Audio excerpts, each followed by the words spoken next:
Hello नमस्कार दोस्तों, कैसे हैं आप सभी। भाई बढ़िया होगे तो बढ़िया रह दिया होगा। तो आज हम करने लगे हैं आगे की कहानी शुरू, रिवॉल्यूशन शुरू 1848 का। तो करते हैं शुरू जुगाड़ी कहानी। तो देखो 1848 यानी कि 1848 यानी कि मिड 19th सेंचुरी। मैंने सारी डेट्स बोल दी हैं, तो डेट क्योंकि याद रखना बहुत जरूरी होता है, इसलिए मैं बार बार तेज बोलने की कोशिश करता हूँ। 1848 पीछे साउंड भी इसी हिसाब से लगा देता हूँ मैं, क्योंकि जिससे आपको अच्छे से समझ आए। तो 1848 ये हुआ था मिडिल क्लास वही अपना एजुकेटेड क्लास, जिसके अंदर लॉयर्स, चर्च बोल जाता हूँ मैं, चर्च वाले जो पोक होते हैं वो हो गए, अपना वो हो गए, इसके अंदर टीचर्स हो गए, ठीक है ना, प्रोफेशनल्स हो गए, बिजनेसमैन हो गए, यानी कि एजुकेटेड लोग, ठीक है। और अगला आता है कि ये चाहते थे नेशन स्टेट चाहते थे, common culture, common tradition, common history, government with agreement. कई बार आपको पढ़ा चुका हूँ नेशन स्टेट के बारे में।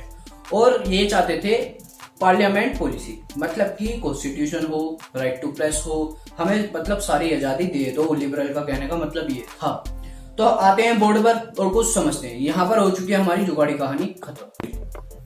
तो चैप्टर स्टार्ट करते हैं। The rise of nationalism in Europe 1848, the revolution of the liberals.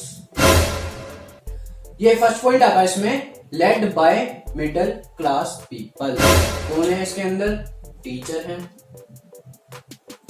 Lawyer हैं, जजेस हैं, और भी बहुत सारे लोग हैं एजुकेटेड, ठीक है।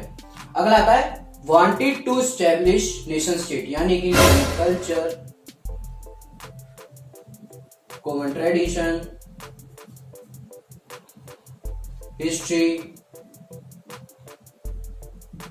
और भी बहुत कुछ, यानी कि गवर्नमेंट विद एग्रीमेंट। तो ये हो गया हमारा wanted to establish nation state. वैसे मैं आपको बताऊं, यहाँ पर आपने पढ़ा लिबरल्स के बारे में मैंने आपको बताया। तो भाई इनकी पहले भी यही डिमांड थी।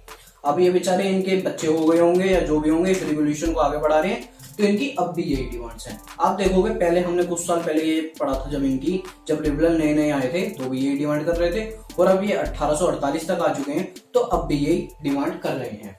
तो अगला आता है हमारा पार्लियामेंट प्रिंसिपल्स, जो आपको मैं बता रहा था। तो पहला आता है कॉन्स्टिट्यूशन, कि भाई हमें तो चाहिए कॉन्स्टिट्यूशन। अगला आता है फ्रीडम ऑफ प्रेस, यानी कि सेंसरशिप नहीं चलेगी भाई, फ्रीडम ऑफ प्रेस चाहिए।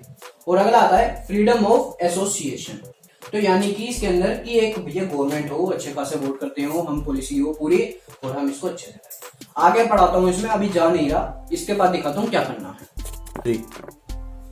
तो दोस्तों बात करते हैं हम जर्मन के अंदर। तो देखो वही जुगाड़ी कहानी स्टार्ट कर रहा हूं दोबारा से, तो भाई ध्यान से सुनना, बहुत इंपॉर्टेंट कहानी है। कहानी कुछ ऐसे स्टार्ट होती है, जर्मन के अंदर कुछ पॉलिटिकल एसोसिएशन थे। तो जैसे कि भाई जर्मन के लोग थे, अब उसके अंदर वो जो सारे थे, जो पॉलिटिकल एसोसिएशन बना था, उसके अंदर थे मिडिल क्लास में बार बार कह चुका हूँ, एजुकेटेड लोग, टीचर, लॉयर, जजेस, प्रोफेशनल, बिजनेसमैन, ये सारे आते हैं, ठीक है। तो उन्होंने एक अपनी पार्टी बनाई खुद की, ऑल जर्मन पार्टी बनाई खुद की। उन्होंने काफी सपोर्ट लिया, वर्कर्स का लिया, लिबरल्स का लिया, मतलब काफी लोगों का, पुअर लोगों का बहुत सपोर्ट लिया, और अपनी जर्मन पार्टी जिसके अंदर सारे जर्मन्स थे, उन्होंने एक अच्छी खासी पार्टी तैयार करी। तो भाई पार्लियामेंट में इनका वट बढ़ गया, ठीक है। तो इनका वट बढ़ने के बाद इनकी अपनी पार्टी हो गई। इन्होंने मैं कुछ और बोलने वाला था, आगे नहीं बोलूंगा। इन्होंने उन गरीबों के साथ जिन्होंने इन्हें वोट दिया था, जिन्होंने इन्हें सपोर्ट करा था, उन्हीं को ही धक्का मार कर बाहर फेंक दिया कि हम तुम्हारे लिए कुछ काम नहीं करेंगे, हम सिर्फ अपने बड़े लोगों के लिए देखेंगे और अपने साथ के लोगों के लिए देखेंगे। तो अब आते हैं हम बोर्ड पर और आपको दिखाते हैं इस कहानी का end. The rise of nationalism in Europe. In German regions political associations, मतलब जो हमारे पॉलिटिकल एसोसिएशन बनी जर्मन रीजन के अंदर, सारे कौन थे? Were middle class professionalist. ये थे हमारे मिडिल क्लास के सारे लोग। इन्होंने वोट करा, decide to vote all German national party, ठीक है भाई। मैंने आपको सारी बातें वही बता रहा हूँ। देखो कहानी सुनने का ये फायदा है कि ये पॉइंट्स आपको याद रहेंगे। 1848 मई 18, या भाई ये चीज याद रखने की ज्यादा है, मई 18, क्योंकि डेट याद रखनी, जैसे कि वो 4 जून थी, तो ये 1848 मई 18, 831 मेंबर, तीनों चीजें बहुत जबरदस्ती हैं, जब ये हाईलाइट हुई नहीं है। 831 मेंबर ने इलेक्ट करा। तो parliament became dominate by the middle class. भाई पार्लियामेंट थी, अगर जुगाड़ी बात में बढ़ूं तो मिडिल क्लास से भर चुकी थी, पार्लियामेंट मिडिल क्लास लोगों से भर चुकी थी, उनकी खुद की पार्टी बन चुकी थी। तो workers and artist demand not fulfilled.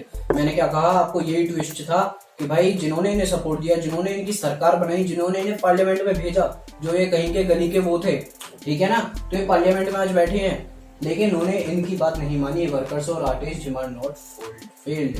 तो अब देखो आगे क्या होता है। यहां तक की बात हो गई हमारी पूरी। Changes were made. तो पहला पॉइंट आता है serfdom and bonded labour was abolished. Serfdom वही जबरदस्ती काम करवाना बड़ी क्लास के लोगों के लिए, वो सारा उन्होंने खत्म कर दिया।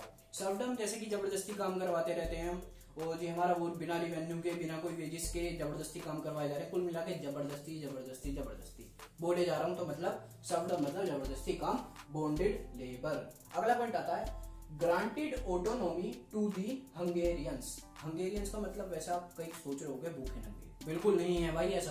तो ग्रांटेड ऑटोनॉमी टू दी यानी कि ये अपनी खुद की सरकार बना सकते हैं। अब इनको ऑटोनॉमी ऐसा इनको राइट एक तरीके से दे दिया गया है। तो ये थे कुछ 2 चेंजेस। अगर यहाँ तक की वीडियो अच्छी लग रही हो